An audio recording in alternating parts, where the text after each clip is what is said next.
Greetings, fellow Gorehounds, and welcome back to a Blood Splattered vlog. I'm the Horror Guru. And he's Count Jackula, and today we're going to talk about Match, a Tubi original from director Danishka Esterhazy, who was also the director of Killer Body Count and the Banana Splits movie. Two pretty solid slashers that I did enjoy, but honestly, after seeing this movie, I think this movie might be her masterpiece. This is the best one so far. This is the best one I've seen so far, bar none. This movie falls into the category of what I like to call Tinder match gone wrong horror movies. We've had a couple of these over the years, probably my favorite ones being Fresh and A Wounded Fawn was a pretty good one. As much as I would love to go all in to what the twist is in this movie, I do think I enjoyed the movie way better not knowing going in, so I'm gonna try not to spoil it for you. But what I will say is this movie is gross. This movie is gory. This movie is gnarly. It's full of practical effects, and it's brutal as all shit, and it gives no fucks about how much you love a character before it kills them. So it also kind of gives no fucks about how little money it actually has. Yes, the movie's obviously operating on a very minuscule budget, but it is utilizing every cent of that as much as possible. But there are seams. There are times with some of the makeup effects where you can see like the seams in the makeup effects. Yeah, you can tell it's like, It's moments like that that kind of remind you that, this is still a Tubi original, even though it's a high quality one compared to some of them. Though at times, you can definitely see the seams in some of the makeup, but it is practical makeup, and in the right lighting, the practical makeup looks freaking fantastic in this. In the wrong lighting, which happens occasionally, it's okay, it works. Yeah, one of the things I was really surprised at was, okay, the problem is this is really, really, really, really hard to talk about this movie without spoiling stuff. But there are some things that we can talk about that aren't necessarily spoilers. There is a person who gets fucking their face mangled by a bat with nails in it. I can't tell you the context of how that happens, but that's a thing that happens in this movie. There's penile torture. Yes, there's penile torture in this movie that you see fully on screen with fully prosthetic penises. There's attempted sexual assault in this movie, so I should warn you about that. There is some stuff with, like, parental abuse. Yeah, there is a lot of parental abuse. Without getting too into the nitty gritty, that's pretty fucking hard to watch at times. Yeah.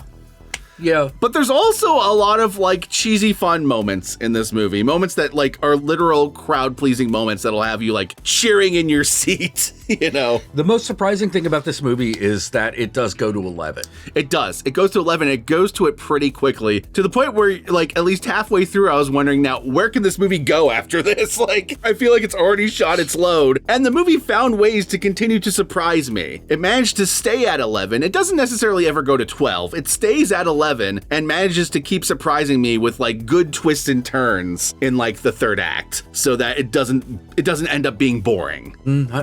Not a boring movie. It's not a boring movie, no. And it made some choices that I didn't anticipate it to do. I think, like I said, it doesn't give a shit whether or not you really like characters. Like they will just die. And they will die brutally and gruesomely with practical effects. Yeah. For a movie with such a small cast, it has a surprisingly high body count. It does. The movie goes out of its way to add more characters in the third act. Yes. Just to give you more of a body count, but not in a way that felt forced. It actually felt very organic to the movie, which I was actually impressed by. Yeah. There is some stuff in this movie with some racism because the main character is Hispanic and there's some racism she endures over the course of this movie. That's worth noting. Yeah. We're going to have to get to the spoilers sooner rather than later because like I'm biting my tongue and a whole bunch of stuff. Oh. So, Match, which is not just called Match because you match on a screen, it's also called Match because she spends a huge chunk of this movie walking around a dark fucking house with a match. It has a double meaning in that way, not necessarily a symbolic meaning. Not a deep one. Meow! Meow! Meow. Hold on. Meow. Speaking of match, meow. Do we need a cat translator? We always need a cat translator. His treats are up there, and he's not going to stop meowing until he gets some. Okay. So, all right. Meow. This is one way to pad out our running time here before we get to the spoilers. Here is the beast, the video interrupter himself. Gomez the cat. Thankfully, there are no cats or animals harmed over the course of this movie, though there are some toes and other body parts that are harmed over the course of this movie. No, very few got a wiggly. He's done. He's done. Alrighty then. So, as I was saying, Match is a Tubi original movie. If you want to watch the movie, you're going to have to go onto Tubi to watch it. But thankfully, Tubi is free. So, if you have access to Tubi in your country, you can watch this for free and enjoy yourself. Trust me, this movie is totally worth it. It's not like some of those more worthless Tubi originals. This one is legitimately great, despite us ribbing it for some of the seams and some of the makeup at times. And with that said, let us move on to the spoilers.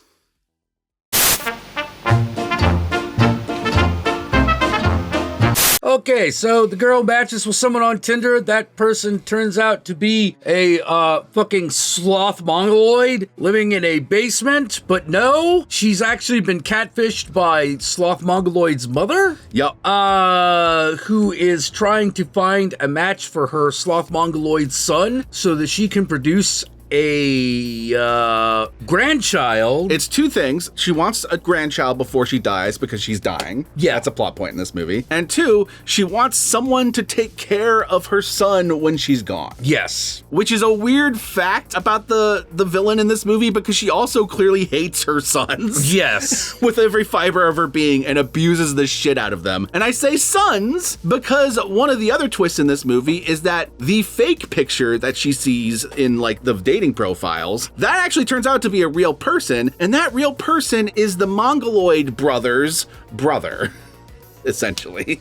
The house that they've brought her to and trapped her in is just a complete, utter, disgusting hoarder house filled with rats and shit. Yeah. So they have like mouse traps everywhere that she's constantly like stepping on and getting like her feet fucking mangled through. It becomes a Chekhov's gun that she uses on the Mongoloid attacker's penis when he tries to rape her. Yeah. It's very satisfying. Yeah, it's very satisfying. Now, it is completely played for laughs. Yes, a lot of things in this movie are completely played for laughs. You know, because it's not so much you're like, oh my God, this is so much as like,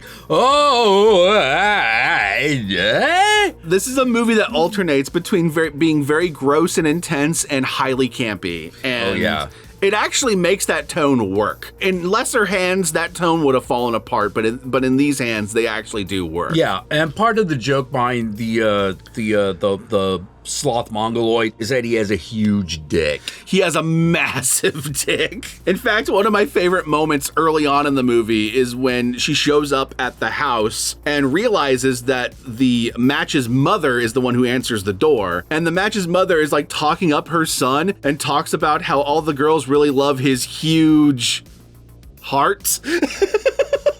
That moment just fucking killed me. It was fucking great. Although, whoa. There's a scene in this movie.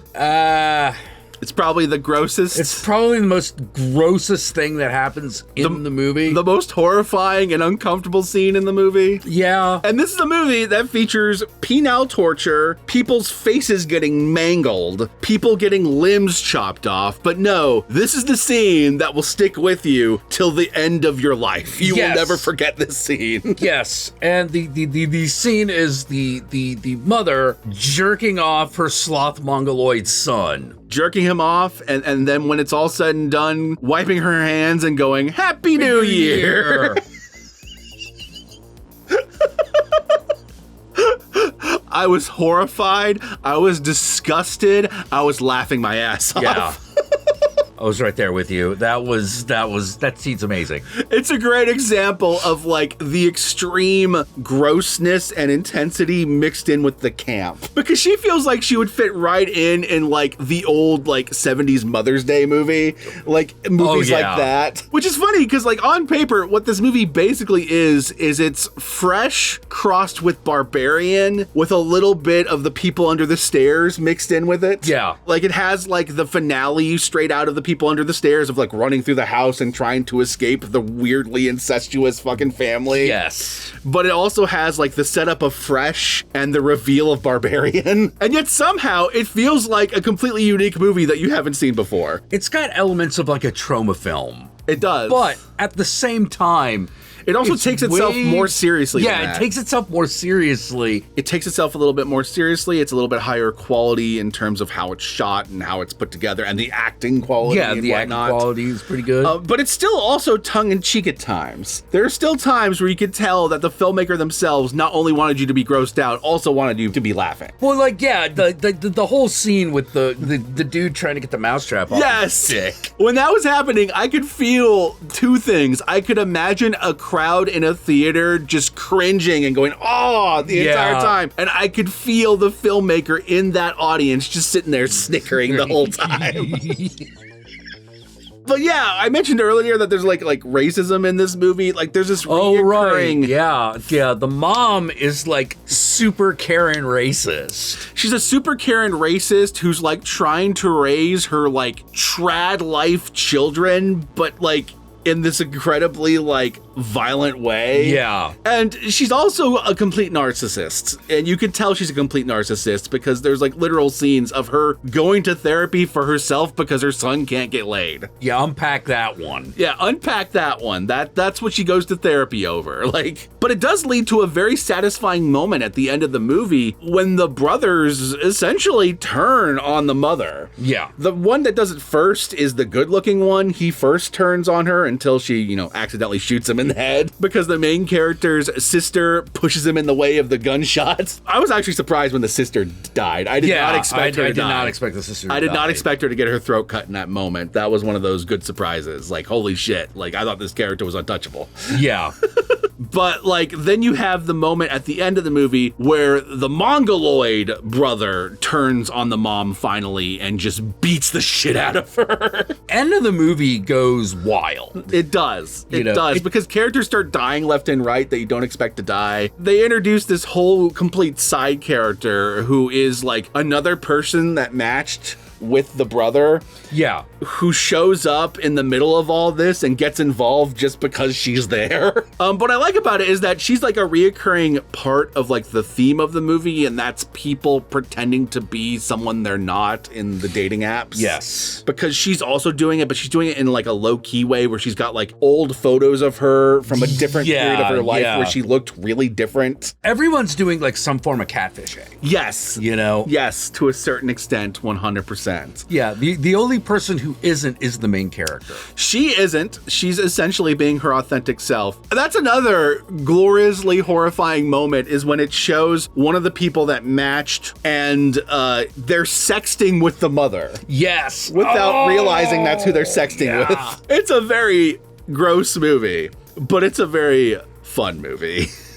And with that said, my fellow gorehounds, where can they find you, Count Jackula? I'm here. I stream 7 p.m. Pacific Standard Time every weeknight. And I'm also on Blue Sky, Count Jackula. See you there. Y'all know me, I'm the Horror Guru. You can find me on various social media platforms, but these days, I primarily use Blue Sky, so follow me on there. Be sure to like, comment, and subscribe, and don't forget to ring that notification bell so you're notified of my videos immediately upon their upload. And if you'd like to help out either of us more directly, be sure to check out our Patreon pages. And remember, if you decide to go the Patreon route, even $1 a month can go a long way, but we will certainly accept more. And with that said, my fellow gorehounds, I want you to comment below, and be sure to comment below using the hashtag Happy New Year. Why? Because you know what happens when that is said, and you can't unknow that. So I want that reinforced in your brain when you work that into your comment below, because you will never forget what Happy New Year means in the context of this movie. You watched it. You can't unwatch it. You can't unsee it. You can't unhear it.